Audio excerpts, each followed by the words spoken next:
Do you often wonder which city in the world you would like to live in if given a choice? Where you're likely to find the best quality of life?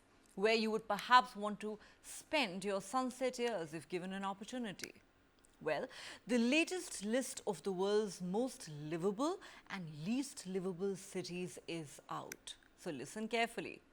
The Economist magazine's intelligence unit, which assesses cities worldwide annually, has released its Global Livability Index 2024.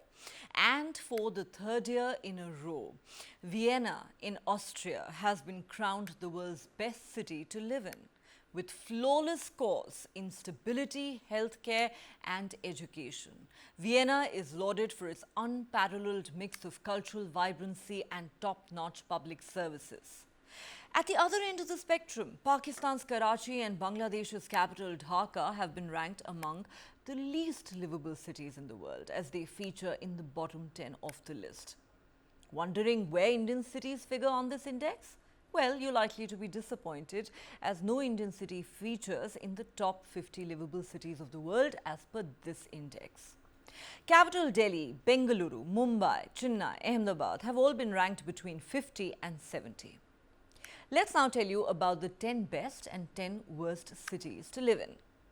According to this index, Vienna in Austria, Copenhagen in Denmark, Zurich in Switzerland, Melbourne in Australia, Calgary in Canada, Geneva in Switzerland, Sydney in Australia, Vancouver in Canada, Osaka in Japan and Auckland in New Zealand are the most desirable cities in the world that offer the finest quality of life.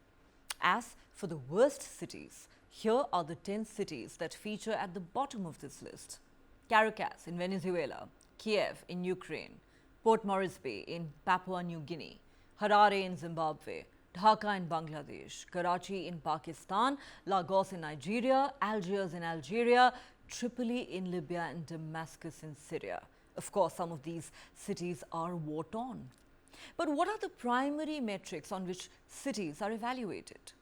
The Global Livability Index ranks the livability of 173 cities around the world across 5 key categories. These are stability, healthcare, culture and environment, education and infrastructure. This year's survey reveals an increase in average scores thanks to improvements in healthcare and education in developing countries. However, this progress was largely counterbalanced by declines in scores for several top-tier cities. For instance, the conflict between Israel and Hamas caused Tel Aviv to plummet 20 places to 112th. While regional stability scores suffered due to the conflict, significant improvements in education and healthcare in many Gulf countries have boosted overall livability. Abu Dhabi, Dubai, Riyadh and Jeddah saw the greatest score increases. Let's analyze some of the other findings. Vienna took the top spot, earning the title of the most livable city in the world for a third consecutive year after it received perfect scores in 4 of the index's 5 categories. But a lack of major sporting events contributed to its lower tally of 93.5 out of 100 in the culture and environment category.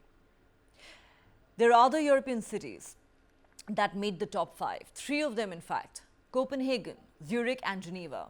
All 3 are notable for their modest population size, which tends to lead to lower crime rates and less crowded roads and public transport systems.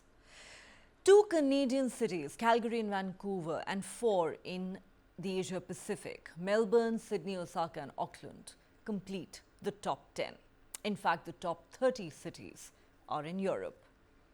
War-torn Damascus remains rooted to the bottom of the table. The Syrian capital has been the least livable city in the index since 2013 and scored just 30.7 this year. Its stability score of 20 is tied with Karachi as the lowest of all the cities surveyed. Kiev also performs badly in this category, pushing it into the bottom 10 cities on the index for the 2nd year in a row. After a sharp drop and rebound over the COVID years, globally, the average livability score increased by just 0.06 points over the past year. Civil unrest troubled Europe as French farmers blocked motorways into Paris and protests against immigration policies sprung up across the continent. Riots in New Caledonia and campus protests across America, which happened after the survey took place, don't bode well for next year's index, according to this report. An acute housing crisis has pulled down infrastructure scores for Canada and Australia. The largest US cities, Los Angeles and New York, are ranked at 58th and 70th, respectively. The cost of living crisis has also taken a toll. Although inflation is coming down in many countries, its effects, particularly on housing costs, are still being felt. The quality of urban living may be at its highest in well over a decade, but not all are experiencing that equality. That equally, I beg your pardon. The question we're asking on Global Lens tonight is this: what makes a city truly livable and desirable? Are most of our cities becoming practically unlivable thanks to rapidly exploding populations, income inequalities, inadequate infrastructure, massive crowding, poor and myopic urban planning, and insufferable air pollution?